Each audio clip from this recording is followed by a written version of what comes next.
भारत माता शिव शक्ति अवतार। आज है 11 मार्च 2025। रिवाइज डेट है 31/7/1967। मेरे समझदार बच्चे, अब तुम पावन बन जाओ और फिर तुम पावन दुनिया के मालिक बन जाओगे। यह तुम्हारे पुरुषार्थ पर निर्भर है। बाप तुम बच्चों को अपना बना रहे हैं। हम हैं बाप के और बाप हमारा। तुम इस बात को कभी भी भूलना नहीं। गीत है आज अंधेरे में है इंसान। यह गीत है भक्ति मार्ग का। गाया भी जाता है भक्ति मार्ग में, कहते हैं हम अंधेरे में हैं। अब ज्ञान का तीसरा नेत्र दो। ज्ञान मांगते हैं ज्ञान सागर से, तो बाकी है अज्ञान। भक्ति को अज्ञान कहा जाता है। फिर जब कलयुग का अंत होता है तब कहा जाता है अज्ञान की नींद में सोए हुए कुंभकर्ण। तुम चित्र भी दिखाते हो। बाप ने समझाया है यह अंधश्रद्धा युक्त भक्ति मार्ग है, दलदल मार्ग है। मृग तृष्णा का पानी समान है। पानी होता नहीं, जानवर इसको पानी समझ जाते हैं। दलदल में भी फिर ऐसे ही फंस मरते हैं। फिर निकलना ही मुश्किल हो जाता है। यह अंधश्रद्धा की भक्ति मार्ग भी है दलदल। मनुष्य जब गले तक डूब जाते हैं तब बाप आते हैं भक्ति मार्ग की दलदल से निकालने। सिवाय ज्ञान सागर बाप के और कोई निकाल ना सके। बाप कहते हैं ज्ञान तो बिल्कुल ही सिंपल है। भक्ति मार्ग में कितने वेद शास्त्र आदि पढ़ते हैं, हठ योग करते हैं। बाप कहते हैं इन भक्ति मार्ग के गुरुओं को छोड़ना पड़ता है, क्योंकि वह कब राजयोग सिखा नहीं सकते। राजाई तो बाप ही देंगे, मनुष्य को दे नहीं सकते। भक्ति मार्ग में मनुष्य अल्पकाल के लिए राजाई प्राप्त कर सकते हैं, परंतु इसके लिए ही सन्यासी भी कहते हैं काग विष्ठा समान सुख है, क्योंकि मनुष्यों को विष्ठा खाने में सुख लगता है। इसलिए सन्यासियों ने यह नाम रखा है। खुद घर बार छोड़ भागते हैं। ऐसे सन्यासियों को ना गुरु करना चाहिए, ना उनका मंत्र याद करना चाहिए। यह ज्ञान सिवाय ज्ञान सागर बाप की ओर कोई दे न सके। जन्म जन्मांतर से अंधश्रद्धा वाली भक्ति मार्ग में फंसते आए हैं। गुरु सिखाते ही शास्त्रों की बातें हैं। इन दलदल से निकालने में कितनी मेहनत लगती है। समझाना होता है यह राजयोग बाप भगवान ही सिखाते हैं। मनुष्यों को पावन बना नहीं सकते। पतित पावन एक बाप ही है। मनुष्य भक्ति मार्ग में कितना फंसे हुए हैं। गंगा स्नान करने जाते हैं, ऐसे भी नहीं जरूर गंगा में स्नान करते हैं। जहां भी पानी का तालाब देखेंगे तो इसको पतित पावन समझते हैं। यहाँ भी एक कुआं है, झरने से पानी आता है। जैसे कुएं में पानी आता है तो उसको पतित पावन थोड़ी ही कहेंगे। मनुष्य समझते हैं यह भी तीर्थ है। बहुत मनुष्य भावना से जाए वहां स्नान आदि करते हैं। कितना एडल्ट्रेशन है और करप्शन है। वहां फिर दक्षिणा भी लेते हैं। सबसे करप्शन और अडल्ट्रेशन तो आजकल के विद्वानों आदि में है। प्राइम मिनिस्टर, प्रेसिडेंट आदि सबके यह गुरु हैं, जो नंबर 1 अडल्ट्रेटेड है। इसलिए ही अर्जुन को भी कहा जाता है इन गुरुओं को छोड़ो। किसने कहा? बाप ने ना कि कृष्ण ने। ज्ञान का सागर परम पिता परमात्मा है। कृष्ण का नाम डालने से गीता ही खंडन हो गई है। 100% झूठ कह देते हैं। यह तो बिल्कुल बेकायदे हैं। बाप की बायोग्राफी में बच्चे का नाम डालना। तुम बच्चों को अभी यह ज्ञान मिला है, तुम बताते हो तो भी बनते नहीं हैं। तुमको दुर्गति में पहुंचाया है। अब इन सब बातों का मनुष्यों को कैसे पता पड़े। इसलिए बाबा कहते हैं ऐसे ऐसे पॉइंट लिखकर एरोप्लेन द्वारा गिराओ। ऐसे आजकल कहते हैं विश्व में शांति कैसे हो, कोई ने राय दी तो उनको इनाम मिलते रहते हैं। अब वह शांति तो स्थापन कर नहीं सकते। शांति है कहाँ, झूठी प्राइज देते रहते हैं। अब तुम जानते हो विश्व में तो शांति होती है लड़ाई के बाद। यह लड़ाई तो कोई भी समय लग सकती है, ऐसी तैयारी है, सिर्फ तुम बच्चों की ही देरी है। जब तुम बच्चे कर्मातीत अवस्था को पाओ, इसमें ही मेहनत है। बाप कहते हैं मामेकम याद करो और गृहस्थ व्यवहार में रहते कमल फूल समान पवित्र बनो और सृष्टि की आदि मध्य अंत का ज्ञान सिमरन करते रहो। तुम लिख भी सकते हो, इस लड़ाई बाद ड्रामा अनुसार कल्प पहले माफिक विश्व में शांति स्थापन हो जाएगी। फिर भी मनुष्य समझेंगे नहीं, क्योंकि पत्थर बुद्धि है ना। यह नहीं समझते विश्व में शांति तो सतयुग में ही होती है, यहाँ जरूर अशांति ही रहेगी।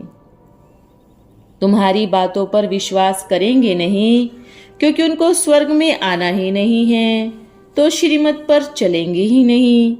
यहाँ भी बहुत हैं जो श्रीमत पर पवित्र नहीं रह सकते हैं। ऊंचे ते ऊंच भगवान की तुमको मत मिलती है, कोई की चलन अच्छी नहीं होती है तो कहते हैं ना ईश्वर तुमको अच्छी मत दे। अभी तुमको ईश्वरीय मत पर चलना चाहिए। बाप कहते हैं तुमने विषय सागर में गोते खाए हैं। बच्चों से ही बात करते हैं, बच्चों को ही बाप सुधारेंगे ना। सारी दुनिया को कैसे सुधारेंगे? बाहर वालों को कहेंगे बच्चों से समझो। बाप बाहर वालों से बात नहीं कर सकते हैं। बाप को बच्चे ही प्यारे लगते हैं, सोतेले थोड़ी ही प्यारे लगेंगे। लेकिन बाप भी सपूत बच्चों को ही धन देते हैं। सब बच्चे समान थोड़ी ही होंगे। बाप भी कहते हैं जो मेरे बनते हैं मैं उनको ही वर्षा देता हूँ। जो मेरे नहीं बनते हैं वे पुरुषार्थ भी कर नहीं सकेंगे, श्रीमत पर चल नहीं सकेंगे। वह है भक्ति। तुम किसको कहते हो? ज्ञान एक बाप ही देते हैं तो भी बिगड़ पड़ते हैं। शंकराचार्य को भी बच्चों ने कहा ज्ञान सागर एक ही बाप है। वह कहते हैं यह शास्त्र पढ़ने में मेरे साथ कोई मिल ना सके तो झट कहा यह झूठी बात है। शास्त्रों के बिना तो हम रह नहीं सकते, तो पुजारी ठहरे ना। इनको फिर पूज्य कैसे कह सकते हैं? उनको चरणों पर कैसे पढ़ सकते हैं? तुम बच्चों को तो इस पढ़ाई की पक्की लगन लगनी चाहिए। जिन बच्चों को पक्का निश्चय होगा वह खुद ही सेंटर खोलेंगे। बाबा कहते हैं मैं जब अपने घर परमधाम में था तो तुम भक्ति मार्ग में कितना पुकारते थे, हे भगवान मेरे दुख हरो और सुख दो, मैं पतित हूँ मेरे को पावन करो। अब तुम बच्चों को तो जो भी प्राप्ति हो रही है उसकी खुशी तो होनी चाहिए ना। मुझे याद करो तो तुम्हारे भी कर्म विनाश हो जाएंगे। और जो भी ज्ञान मिला उसको समझाते जाओ कि यह है ज्ञान और योग जो तुम्हें भगवान की प्राप्ति करवा सकता है।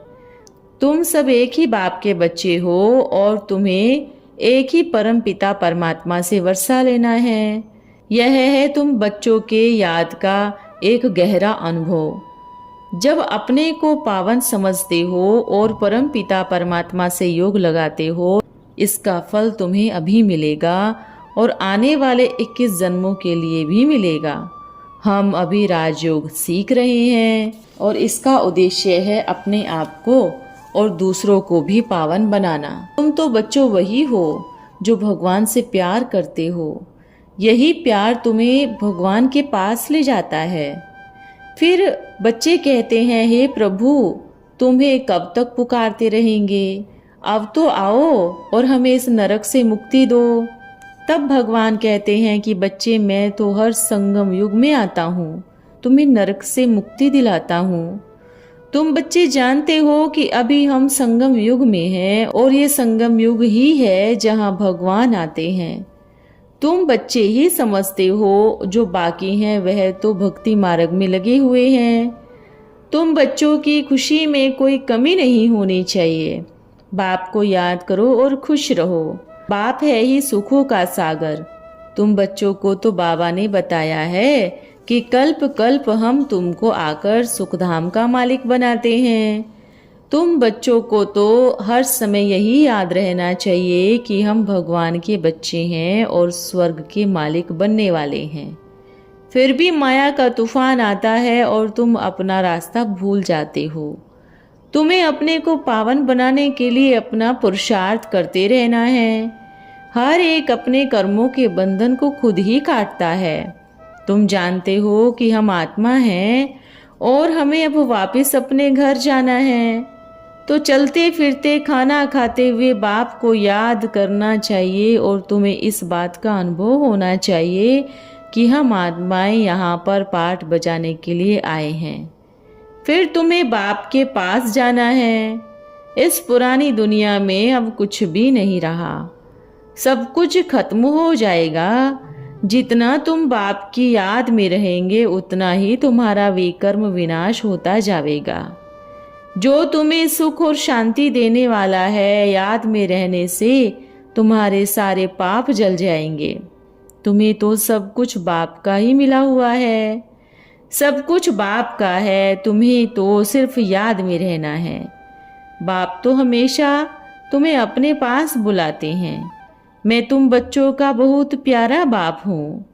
तुम सभी रूहानी स्टूडेंट हो।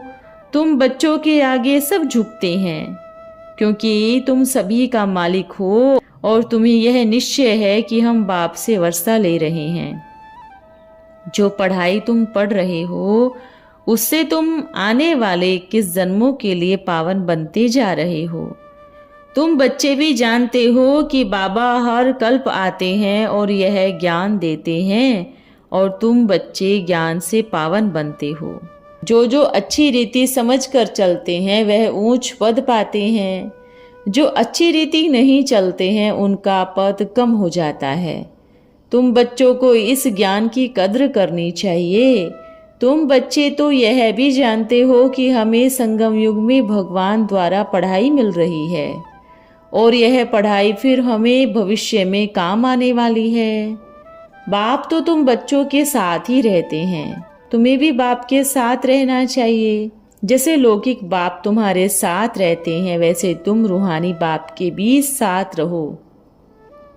तुम रूहानी बच्चे हो और वह है रूहानी बाप। बाप की याद के बिना तुम्हें शांति मिल न सके। बाप कहते हैं बच्चे अब तुम पावन बन जाओ और फिर तुम पावन दुनिया के मालिक बन जाओगे। यह तुम्हारे पुरुषार्थ के ऊपर निर्भर है। बाप तुम बच्चों को अपना बना रहे हैं। हम हैं बाप के और बाप है हमारा। तुम इस बात को कभी भी भूलना नहीं। अच्छा, ओम नमः शिवाय। आज रात्रि क्लास है 15/7/1967। बाप समझाते हैं कि तुम बच्चों को ऐसे ख्याल कभी नहीं आना चाहिए कि साहूकारों का बाबा ज़्यादा मान रखते हैं। बाबा जानते हैं कि किन बच्चों की कैसे सेवा करनी है। बाप है ना, यह भी जानते हो कि घर में सन्यासी को व बड़े आदमियों को मंगवाएंगे तो उनकी खातिरदारी करेंगे ना। बाबा तो कब किसी को 2-3 हज़ार की सौगात भी दे देते हैं, कोई को 5-10 की भी दे देते हैं। बाबा समझते हैं कि यह भारत की सेवा में मददगार है। ब्राह्मणी भी जानती है कि अच्छे मददगार को आदर जरूर देना है। बच्चों की ही संभाल होती है। बहुत बच्चे आए तो कैसे रखना पड़े, कोई को तो गद्दे भी देने पड़े, कब तो गलीचा आदि डालकर भी टिप टॉप करते हैं। उनका कल्याण हो जाएगा तो बहुतों का कल्याण हो जाएगा। कब संशय दिल में नहीं लाना चाहिए। शिव बाबा के साथ साथ यह बाबा भी तो अनुभवी है ना। यह भी मेहमानों की खातिरदारी बहुत अच्छी रीति करते थे। बच्चों से भी जास्ती करते थे। बच्चों को ऐसे कब ख्याल नहीं करना कि भगवान होकर भी ऐसे क्यों चलते हैं। ब्राह्मणियों में भी सभी नंबरवार हैं।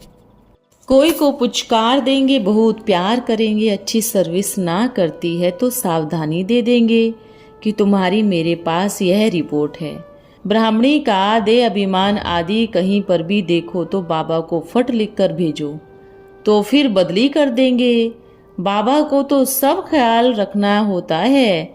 ब्राह्मणी भी ढंग से चलती है।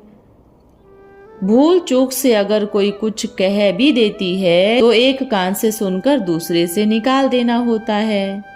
जिससे तुमको दुख फील हो वह सुनकर निकाल देना चाहिए। सहनशील बनना चाहिए।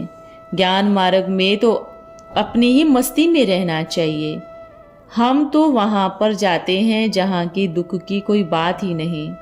शिव बाबा को कोई दान नहीं देते हैं। स्वर्ग में तो जो फिर इतना मिलता है तो वह लेना हुआ व देना हुआ। अच्छा, ओम नमः शिवाय। आज का वरदान है महान समझदार भव। आप बच्चे अन्य आत्माओं को कहते हो कि परमात्मा की संतान होकर और बाप को नहीं जानते हो तो कोड़ी तुल्य हो, लेकिन हीरे तुल्य जन्म लेकर भी हीरे समान जीवन नहीं बनाया और हीरा हाथ में होते हुए भी उसका मूल्य को नहीं जाना, बाप के गुणों को और अपने जीवन में नहीं अपनाया। ऐसे को क्या कहेंगे? महान समझदार, अब तो अपने जीवन के मूल्य को जानो। साधारण बात नहीं है। सदैव अपने को चेक करो कि क्या बाप जो चाहते हैं ऐसा परिवर्तन जीवन में लाया हूँ।